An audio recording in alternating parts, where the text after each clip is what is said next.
en tiempo de crisis, para que nuestro corazón siempre se llene de la gloriosa esperanza que Dios tiene para nosotros a través de su palabra. Quiero enviar un abrazo muy sincero, especial para todas las personas que siempre nos escriben, personas que colocan su pedido de oración, personas que interactúan con nosotros. Tú puedes aquí colocar tu pedido de oración si estás en una red social. Puedes ver este programa y otros también en nuestra plataforma de NT Play. Entonces allí tú puedes entrar para poder ver también los otros programas, ntplay.com, allí tú puedes ingresar. Y yo tengo un regalo para ti, tengo aquí en mi mano la revista o el curso bíblico Verdades para el Tiempo del Fin. Este curso fue hecho con mucho cariño para ti. Entonces en este momento tú puedes solicitarlo a nuestro número de WhatsApp, más 5512 9810 1460. Tenemos un equipo listo para poder responder allí tu mensaje. Puedes escribir: Pastor Joel, estoy viendo el programa, yo quiero tener esta revista. Aquí vas a encontrar verdades realmente impresionantes para tu vida, verdades para el tiempo del fin. Una vez más, mi cariño para ti y un grande abrazo. Gracias por permitirnos hoy ingresar nuevamente a casa. Estamos listos aquí, estamos juntos para abrir la palabra del Señor. Muy bien. En este momento, antes de poder abrir la Biblia, yo quiero que tú me acompañes para que juntos podamos orar. Vamos a orar. Querido Dios, estamos con el corazón dispuesto para oír tu palabra. Después de un día con algunas actividades, después de personas que en este momento están pasando por crisis, por la situación que están pasando, por la preocupación, por alguna cosa que nos desequilibra, por el futuro incierto, por las pérdidas que hemos tenido, por las familias enlutadas, por las familias que han perdido un ser querido, por aquellas que están infectadas con este virus, con esta pandemia. Te pido que por favor tu Santo Espíritu en este momento pueda traer consuelo, pueda traer esperanza, pueda traer fortaleza, que tu palabra pueda brillar en nuestro corazón, pueda iluminar nuestro camino y nos pueda mostrar a Cristo, que Cristo pueda ser exaltado y tu palabra pueda estar guardada en nuestro corazón. Abrázanos con tus promesas, danos tu bendición. En el nombre de Jesús. Amén. Hace algún tiempo conversé con un amigo, una persona profesional que tenía algunas comodidades en la vida, y él me contó la historia de cómo él una vez estuvo frente a frente, se sintió en los brazos de la muerte. Estaba viajando de una ciudad para otra, él iba dormido en el ómnibus donde él estaba viajando. De un momento a otro le despertó solamente allí un ruido fuerte. De un momento a otro, de un segundo para otro, él se vio de que estaba allí cayendo para un abismo. Piedras deslizándose, era un accidente que estaban acabando de tener él y todas las personas que estaban viajando con él, griterío por todo lado, desesperación, y él no podía mover una pierna cuando el carro que iban se detuvo. Él se dio cuenta que estaba en una pendiente, una roca a punto de caer, para abajo había abismo y él estaba semicolgado. Y él me dijo algunas cosas interesantes. En un momento tan crítico de la vida, cuando tú te sientes frente a frente o cuando sientes que estás en los brazos de la muerte, tú te olvidas de quién eres. Te olvidas cuántos títulos tienes, te olvidas todos los grados que obtuviste en la vida y solamente tienes un presentimiento de qué va a suceder conmigo. No sentía mis piernas, sentía que no sabía si estaba vivo, estaba muerto, no sabía si estaba soñando. Él expresa la experiencia que él vivió. Y dice, en un momento como este, te das cuenta que lo más importante en la vida no son tus conquistas, no son tus logros. Lo más importante por tu mente pasa qué es de tu familia, qué es de tus hijos, qué es de tu esposa. Entonces él me contó, la vida, allí te das cuenta que lo importante de la vida no es todas las cosas por lo cual te afanas. Y uno descuida a veces lo más importante. Y él era cristiano, por supuesto, o había crecido por lo menos en una familia cristiana. Y por mi mente pasó, me decía él, dos cosas: o estoy salvo o estoy perdido. ¿Valió la pena vivir? ¿Para qué viví? ¿O perdí tiempo en la vida? ¿O qué cosa es lo que yo gané? Y él me hizo recordar cómo alguien también me ha contado una experiencia similar y me decía lo siguiente: pastor, la vida sin Dios es una vida donde uno da vueltas y vueltas y vueltas sin rumbo. No sabe a dónde va a llegar. Tanto así que si llega la muerte, te estremece. Si llega alguna cosa que te separa de tus conquistas, de tus logros, de tu dinero, que te separa de aquello que te hace sentir seguro, te hace sentir tan indefenso, te sientes en el vacío y sientes que no viviste para nada. Porque finalmente la vida al final se resume: ¿estoy salvo o estoy perdido? Eso es todo. Y a veces uno va por la vida pensando que lo más importante es el dinero, lo más importante es el poder, lo más importante son las cosas de este mundo, cuando al final de la vida lo más importante es: ¿estoy salvo o estoy perdido? Y una de las cosas que nunca voy a olvidar, lo que él me decía es: la vida sin Dios es dar vueltas y vueltas sin rumbo, sin saber a dónde va a llegar, sin saber cuál es tu destino.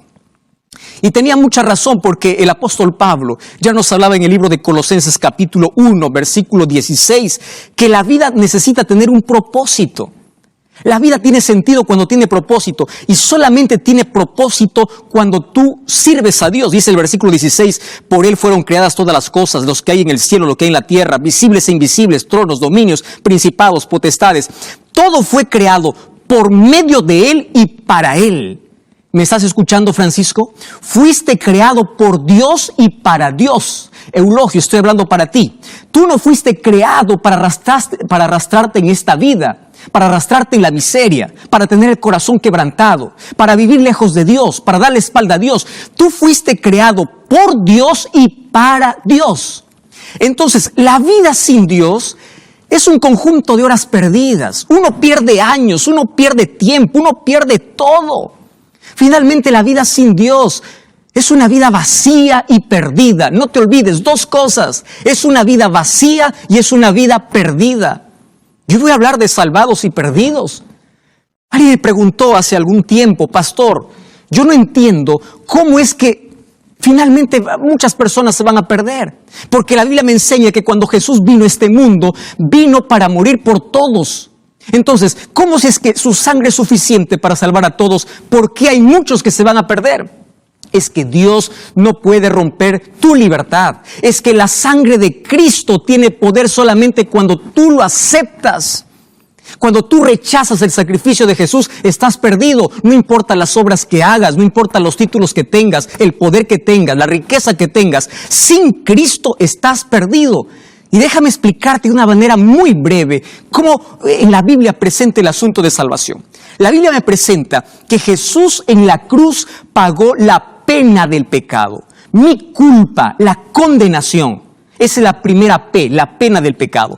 Cuando acepto el sacrificio de Cristo, Él me justifica. ¿Qué significa me justifica? Él me hace justo, me acepta como hijo suyo. Pero a partir de allí empiezo a caminar con Dios. Y cuando yo camino con Dios, Dios me libra del poder del pecado. ¿Me estás escuchando, Julia? ¿Me estás escuchando, Rodrigo? Del poder del pecado. Lo que antes me gustaba hacer, Dios va transformando mi carácter, mis gustos. Mi vida se está colocando en armonía con la voluntad de Dios. Primero en la cruz me libró de la pena del pecado. Después me libra del poder del pecado. Pero Cristo va a volver. Y cuando vuelva a esta tierra, Él me librará de la presencia del pecado. Como para no olvidarnos, aquí tenemos las 3 P's, ¿verdad?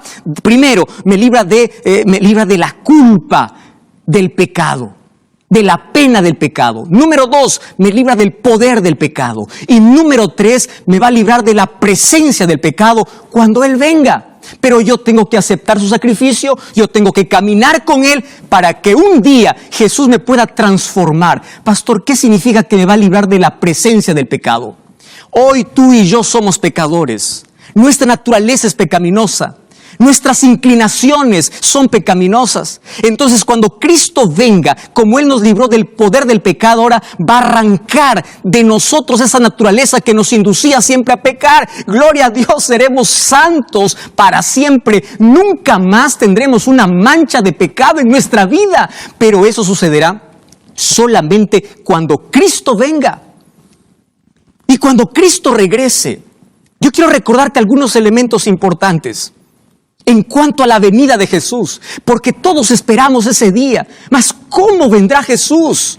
Por ahí algunos dicen que vendrá de forma espiritual, va a robar a su pueblo. No, mi querido. La palabra de Dios presenta que la venida de Jesús tendrá 5 características. ¿Estás viendo mi mano? ¿Sí? ¿Me estás escuchando por la radio? 5 características. Toma tu mano. Vamos a aprender con la mano. La venida de Jesús, en primer lugar, será real. No será espiritual, será real. Número 2, será personal. ¿Correcto? Será personal. Número 3, la venida de Jesús será visible. Número 4, será audible. Y número 5, será gloriosa. ¿Lo entendiste? Pero no me creas lo que yo te digo. Vamos a ver lo que la palabra de Dios dice. Mira cómo sucederá el momento de la transformación. Hechos capítulo 1, versículo 11, dice así. Cuando Jesús fue elevado al cielo, 2 varones hablaron para aquellos que estaban mirando. Y les dice, ¿por qué estáis mirando al cielo? Este mismo Jesús que ha sido tomado entre vosotros al cielo, así vendrá como lo habéis visto ir. Eso dice la Biblia. Jesús fue de manera personal. Jesús no fue de manera espiritual. Jesús fue de manera visible. Él no fue de manera invisible. Entonces será real, será personal. ¿Me estás entendiendo? Apocalipsis 1:7 dice que todo ojo lo verá. Pero no solamente eso. Cuando voy al apóstol Pablo, 1 Tesalonicenses capítulo 15, dice que cuando Cristo regrese, regresará al sonido de la trompeta, con voz de mando. 1 Tesalonicenses 4:16, con trompeta de Dios descenderá del cielo y los muertos en Cristo resucitarán primero y luego nosotros seremos transformados. Entonces la venida de Jesús será visible y será audible. Y cuando voy a Mateo capítulo 25, versículo 31, dice que cuando Jesús venga en su gloria y todos los ángeles con él, se sentará en su trono de gloria. Entonces, si vienen todos los ángeles, no es secreto. La venida de Jesús será gloriosa. ¿Me estás entendiendo? Entonces, Cristo quiere que tú estés preparado para ese evento. Nuestra mayor emoción no ha llegado. ¿Tú crees que ya te emocionaste porque tienes un título, porque tienes riqueza, porque tienes familia, porque te casaste? Sí, eso causa muchas emociones, pero la mayor emoción de la vida aún no ha llegado. Será el momento glorioso cuando nos elevemos para recibir a Jesús en el aire.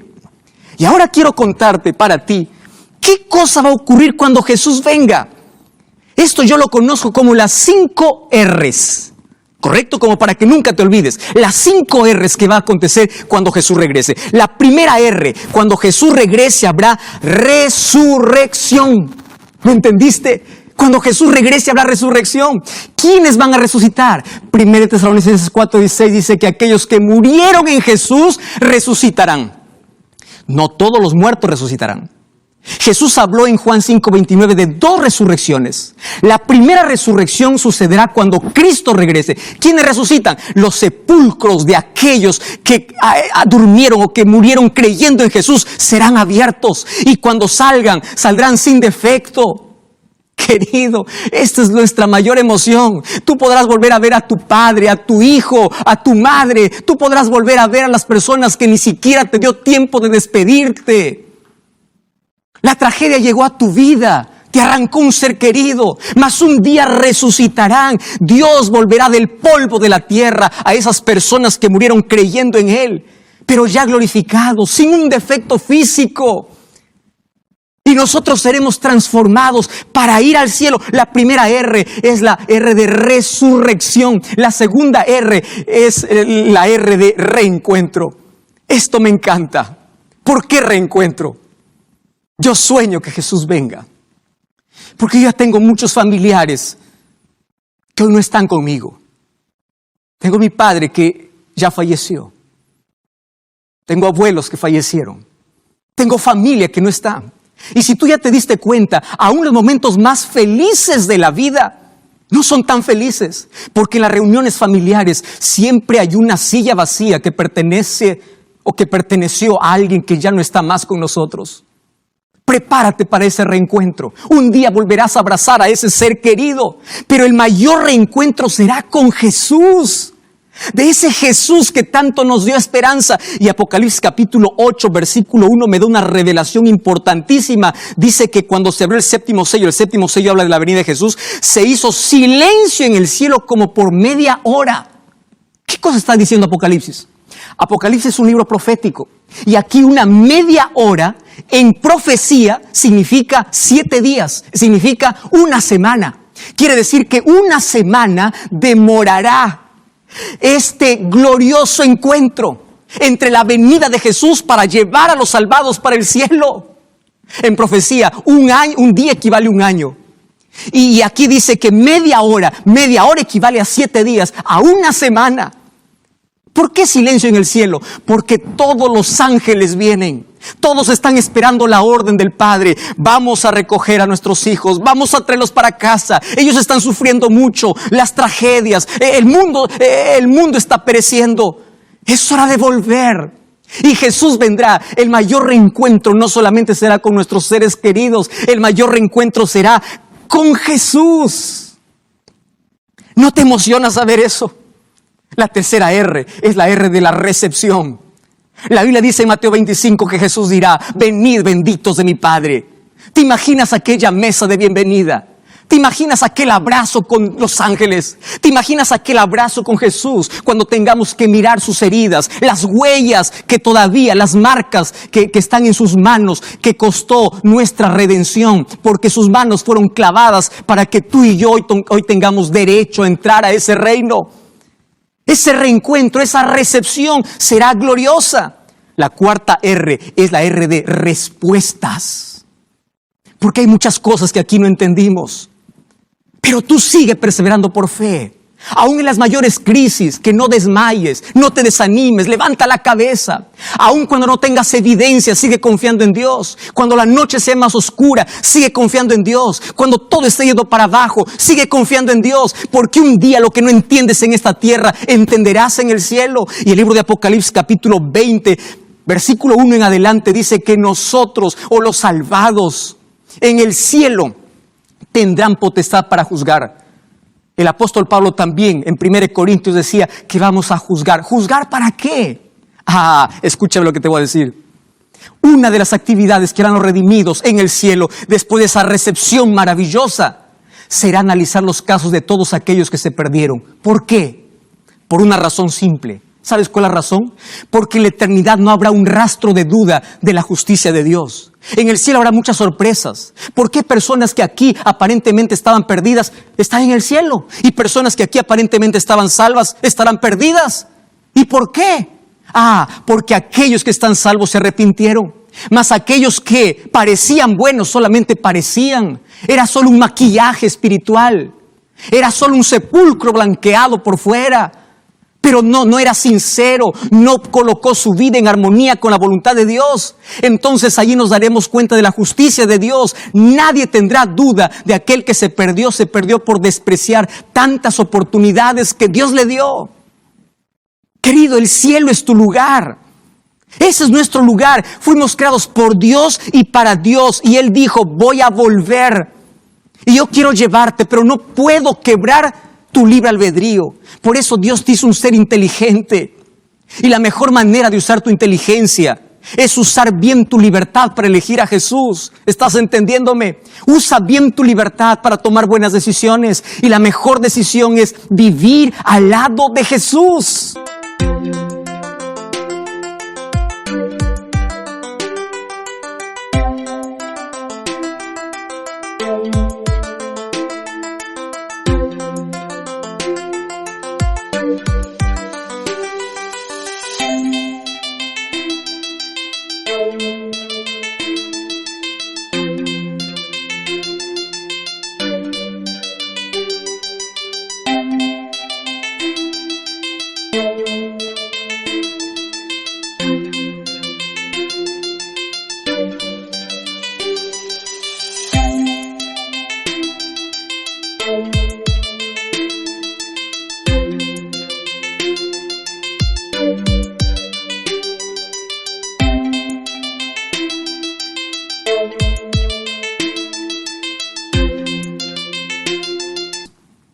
¿Quiénes estarán en el cielo?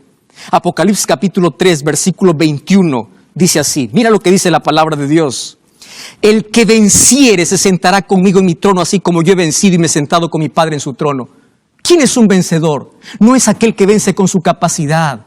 Vencedor es aquel que camina al lado de Jesús, aquel que no tiene miedo a entregarse a Jesús. ¿Por qué estás postergando una decisión? ¿Por qué no estás estudiando la Biblia? ¿Por qué aún no te has bautizado? ¿A qué tienes miedo? Aquel que venciere se sentará en mi trono. ¿Qué tiene que vencer? Mira el versículo 20. Yo estoy a la puerta y llamo. Si alguno oye mi voz y abre la puerta, entraré a él.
Jesús en Mateo capítulo 23, versículo 27 dice: Jerusalén, Jerusalén, puedes colocar allí tu nombre. ¿Cuántas veces te llamé? ¿Cuántas veces quise salvarte? Roberto, Rodrigo, José, Carlos, Juan, ¿cuántas veces te llamé? Ignoraste mi voz, toqué la puerta de tu corazón, tú no quisiste abrir, rechazaste mi gracia.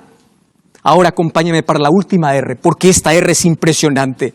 Apocalipsis capítulo 21, versículo 4. Mira lo que dice la palabra del Señor. Vi un cielo nuevo y una tierra nueva. El primer cielo y la primera tierra pasaron y el mar no existe más. Acabaron todos los problemas. Y si vamos a para el capítulo 20, dice que después de 1000 años, mira qué cosa es lo que sucede. Versículo 5. Los otros muertos no volvieron a vivir hasta que se cumplieron 1000 años. Bienaventurado el que tiene parte en la primera resurrección. Claro, porque la segunda resurrección solamente es para condenación. Versículo 9. Subieron sobre la anchura de la tierra, rodearon el campamento de los santos, la ciudad amada, y descendió fuego del cielo y los consumió.